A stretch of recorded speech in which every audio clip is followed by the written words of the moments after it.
உறவுக்காக ஏங்கும் இயேசு கிறிஸ்துவின் இனிய நாமத்தில் வாழ்த்துக்கள். இந்த நாளிலும் யோவான் எழுதின சுவிசேஷம் 21ஆம் அதிகாரத்தில் இயேசு உயிர்த்தெழுந்த பின்பு சீமோன் பேதுருவினிடத்தில் கேட்கிற அந்த கேள்விகள் 15ஆம் வசனத்திலிருந்து தொடங்குகிறது.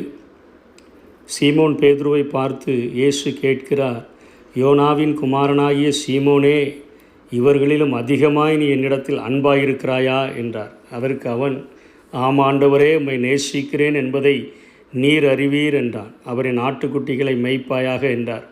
இரண்டாம் தரமும் அவர் அவனை நோக்கி, யோனாவின் குமாரனாகிய சீமோனே, நீ என்னிடத்தில் அன்பாயிருக்கிறாயா என்றார். அதற்கு அவன், ஆம் ஆண்டவரே, உம்மை நேசிக்கிறேன் என்பதை நீர் அறிவீர் என்றான். அவர், என் ஆடுகளை மேய்ப்பாயாக என்றார். மூன்றாம் தரமும் அவர் அவனை நோக்கி, யோனாவின் குமாரனாகிய சீமோனே, நீ என்னை நேசிக்கிறாயா என்றார். என்னை நேசிக்கிறாயா என்று அவர் 3 தரம் தன்னை கேட்டபடியினாலே பேதுரு துக்கப்பட்டு, ஆண்டவரே, நீர் எல்லாவற்றையும் அறிந்திருக்கிறீர், நான் உம்மை நேசிக்கிறேன் என்பதையும் நீர் அறிவீர் என்றான். இயேசு, என் ஆடுகளை மேய்ப்பாயாக என்றார். நாம் ஒவ்வொரு நாள் காலையிலும் ஆண்டவருடைய சமூகத்தில் நம்முடைய சொந்த விருப்பங்கள் வெறுப்புகள் இவைகளுக்காக, நம்முடைய சொந்த தேவைகளுக்காக, நாம் பாதுகாக்கப்படுகிறதற்காக நாம் ஒவ்வொரு நாளும் நாம் ஜெபிக்கிறோம்.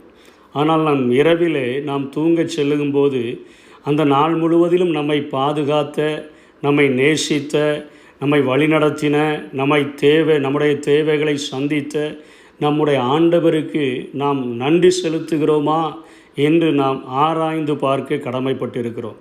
இங்கே ஒரு வித்தியாசமான ஒரு கோணத்திலே இந்த வசனத்தை நாம் பார்த்தோம் என்று சொன்னால், இயேசு கிறிஸ்து ஒவ்வொரு நாளும் இரவிலே நாம் படுக்கைக்கு செல்லும் முன்பாக நம்மை பார்த்து இப்படிப்பட்ட ஒரு கேள்வியை, இந்த உலகத்தில் உள்ள எல்லாரை பார்க்கிலும் நீ என்னிடத்தில் அன்பாயிருக்கிறாயா, நீ என்னை நேசிக்கிறாயா, இன்றைக்கு நீ நடந்து வந்த, நீ சந்தித்த, நீ பார்த்த பொருள்களை விட, நீ சந்தித்த மனிதர்களை விட, நீ நேசிக்கிற மனிதர்களை விட அவர்கள் எல்லாரை பார்க்கிலும் இந்த நாளிலே நீ என்னை அதிகமாய் நேசித்தாயா என்கிற ஒரு கேள்வி இருதயத்தின் ஆழத்தை நோக்கி நமக்கு ஒவ்வொரு நாளும் இரவு கடந்து வரும் என்று சொன்னால், நம்ம அந்த பகல் முழுவதிலும் மிகுந்த ஜாக்கிரதை உள்ள ஒரு வாழ்க்கையை நாம் வாழ முடியும்.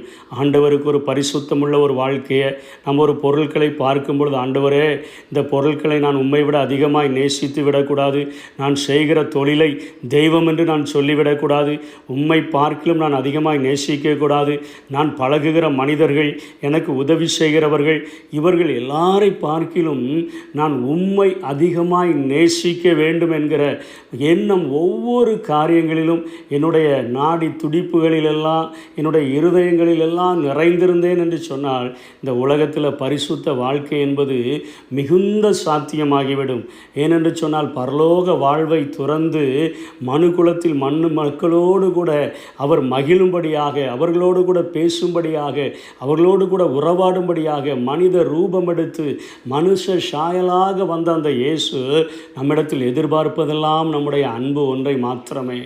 பேதுருவினிடத்தில் 3.5 வருடங்கள் அவனை பிரதான ஒரு சீசனாக வைத்து அவனுக்கு அநேக காரியங்களை கற்றுக் கொடுத்து, பேதுருவே, நான் இந்த கல்லின் மேல் என் சபையை கட்டுவேன், ஒரு நாணலை போல இருந்த ஒரு மனிதனை ஒரு கற்பாறையை போல மாற்றி இந்த கல்லின் மேல் என் சபையை கட்டுவேன் என்று சொன்ன அந்த பேதுரு, அவர் ஒப்பு கொடுக்கப்படும் பொழுது உலகத்தை பார்க்கிறான், இயேசுவையும் பார்க்கிறான், உலகத்தின் மனிதர்கள் அவனிடத்தில் கேட்கிற கேள்வியையும் பார்க்கிறான், இயேசுவையும் பார்க்கிறான். ஒருவேளை நாம் மாட்டிக்கொள்வோமோ என்று உலகத்துக்கு பயந்து, உலகத்தினுடைய பயம் அவருடைய நேசத்தை பார்க்கிலும் அதிகமாய் மாற்றப்பட்டபடியினால இயேசு கிறிஸ்துவை 3 முறை மறுதலிக்கிறதை நாம் வேதத்திலே பார்க்கிறோம். அவரை மறுதலித்தால் மாத்திரமல்ல, அவர் தெரியாதென்று சொல்லி சபிக்கவும் சத்தியம் பண்ணவும் தொடங்கினான் என்று சொல்லி பார்க்கிறோம். அவனை பார்த்து தான் பேதுரு ஒரு கனிவான ஒரு பார்வையை மாத்திரம் பார்க்கிறார். அன்பு நிறைந்த அந்த அன்பு கலந்த பார்வையை அவனை நோக்கி பார்த்த பொழுது உள்ளம் உடைந்தவனாக அவன் தனியே போய் மனங்கசந்து அழுதான் என்று வேதம் சொல்லுகிறது. இன்றைக்கும் நம்மை கனிவோடு பார்க்கிற ஒரு இயேசு கிறிஸ்துவை அன்பை நாம் புரிந்து கொள்ளும் பொழுது மாத்திரமே இந்த உலகத்தில் உள்ள எல்லாரை பார்க்கிலும் எல்லாவற்றை பார்க்கிலும் நாம் அவரை அதிகமாய் நேசிக்க முடியும். ஒரு சிறு கதையின் மூலமாக இதை இன்னும் கொஞ்சம் ஆழமாய் புரிந்து கொள்ளலாம்.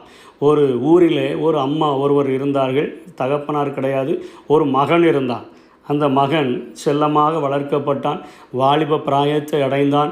வாலிப பிராயத்தில் தன்னுடைய நண்பர்களைப் போல எல்லாரிடமும் சென்று பழகுவது அவனுக்கு இயல்பாகிவிட்டது. இன்றைக்கு வாலிபர்கள் மத்தியிலே ஒரு காதலனோ காதலியோ அவர்களுக்கு இருந்தால்தான் அதை அவர்கள் ஒரு பெரிய ஒரு தகுதி என்று நினைத்து கொள்ளுகிறார்கள்.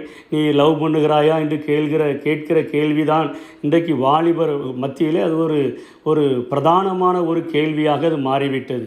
அப்படிப்பட்ட நாட்களிலே இவன் தனக்கென்று ஒரு காதலியை தெரிந்து கொண்டான். அவளோடு கூட அதிகமாய் பழக ஆரம்பித்தான். எப்பொழுதுமே காதலர்கள் பேசும்பொழுது அவர்கள் எப்பொழுதும் அன்பை குறித்தே பேசுகிற நாட்கள் உண்டு. அவர்கள், நீ என்னை அன்பாக இருக்கிறாயா, உன் நண்பர்களை பார்க்கிலும் என்னை அதிகமாக நேசிக்கிறாயா, உன் பெற்றோரை பார்க்கிலும் அதிகமாக நேசிக்கிறாயா, நான் சொன்ன டைமில் நீ என்னை கரெக்டாக நீ என்னை பிக்கப் பண்ணி கூட்டிகிட்டு போகிறாயா, அதை செய்கிறாயா, இதை செய்கிறாயா என்று சொல்லி அநேக கேள்வி கணைகளை அவர்கள் தொடுப்பதுண்டு. அப்படி இவனுக்கு கிடைத்த காதலியும் இவனிடத்தில் கேட்டால் இவளுக்கு தெரிந்து விட்டது. இவனுக்கு அம்மா மாத்திரம்தான் இருக்கிறார்கள். சிறு வயதிலிருந்தே இவனை மிகவும் கஷ்டப்பட்டு வளர்த்திருக்கிறார்கள். அப்பா கிடையாது. அதனால் இவனிடத்தில் நாம் கேள்வியை கேட்போம். எப்போ கேட்டாலும் நீ என்னை அன்பாக இருக்கிறாயா, என்னை நேசிக்கிறாயா? ஆமாம், அதிகமாக நேசிக்கிறேன். எல்லாரை பார்க்கலாம் அதிகமாக நேசிக்கிறாய்? ஆமாம், அதிகமாக நேசிக்கிறேன். ஒரு நாளிலே அவள் கேட்டாள், உன்னுடைய அம்மாவை பார்க்கிலும் நீ என்னை அதிகமாக நேசிக்கிறாயா என்று சொல்லி. இவன், ஆமாம், என் அம்மாவை பார்க்கிலும் உன்னைத்தான் அதிகமாக நேசிக்கிறேன் என்று சொன்னான். ஏன்னா காதலுக்கு கண்ணும் இல்லை மூக்கும் இல்லை என்று சொல்லுவது போல் அதிகமாய் நான் உன்னைத்தான் நேசிக்கிறேன் என்று சொன்ன உடனே அவள் இப்படிப்பட்ட ஒரு கேள்வியை, இப்படிப்பட்ட ஒரு காரியத்தை செய்ய சொல்வாள் என்று அவனுக்கு தெரியவில்லை. அவள் சொன்னால், உன்னுடைய அம்மாவை விட நீ என்னை நேசிப்பதாக இருந்தால் உன்னுடைய அம்மாவினுடைய அந்த இருதயத்தை நீ எனக்கு பரிசாக தர வேண்டும். அவளை நீ எனக்கு அந்த இருதயத்தை கொடுக்க வேண்டும் என்று சொன்ன உடனே இவனுக்கு தலைகால் சுற்ற ஆரம்பித்து விட்டது. நான் அதிகமாய் நேசிக்கிற சிறு வயதிலிருந்து நம்மை கஷ்டப்பட்டு வளர்த்த அந்த தாயினுடைய இருதயத்தை கேட்கிறாளே, எப்படியும் அவளை கொன்றால்தான் அந்த இருதயத்தை எடுக்க முடியும் என்று சொல்லி, சரி ஓகே, நான் உன்னைத்தான் அதிகமாக நேசிக்கிறேன் என்பதை நான் உனக்கு நிரூபித்து காட்டுகிறேன் என்று சொல்லிவிட்டு அவன் வீட்டிற்கு சென்று விட்டான்.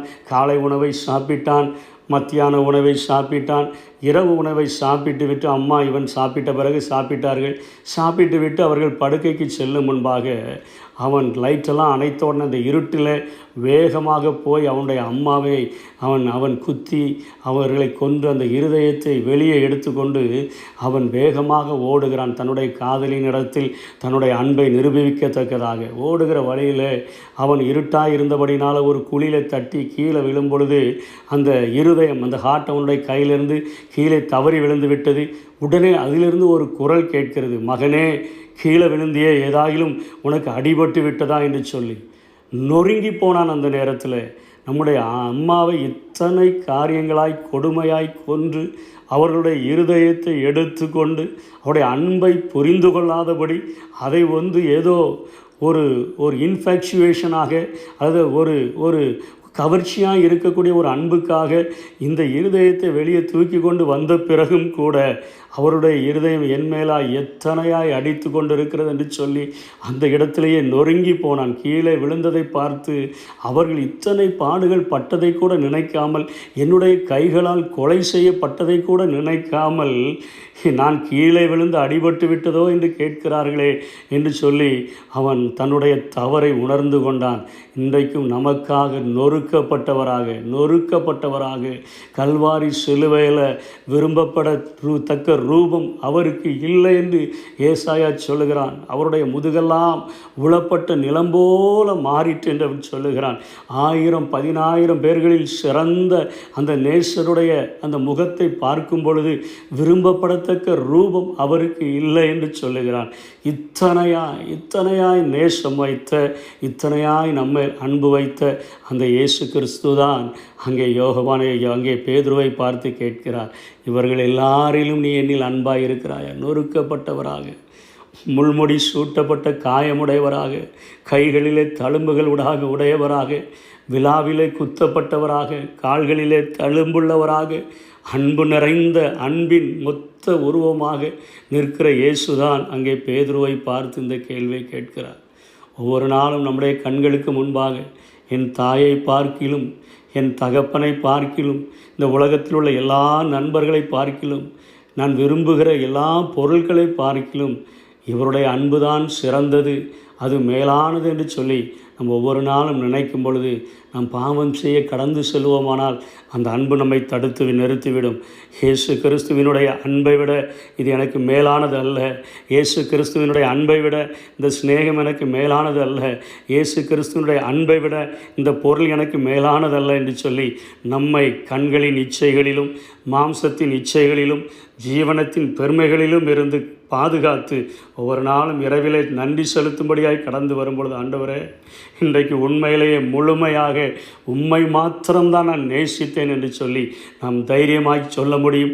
கர்த்தர் இப்படிப்பட்ட பரிசுத்த வாழ்க்கையை நமக்கு தந்து நம்மை ஆசீர்வதிப்பாராக. ஆமென். காயங்கள் பார்க்கின்றேன், கண்ணீர் வடிக்கின்றேன்,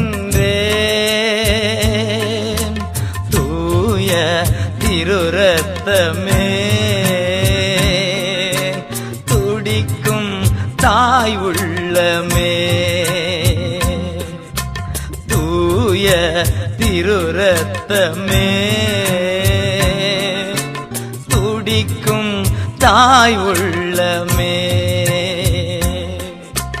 அன்பே கல்வாரி அன்பே, உம்மை பார்க்கையிலே என் உள்ளம் உடையுதப்பா,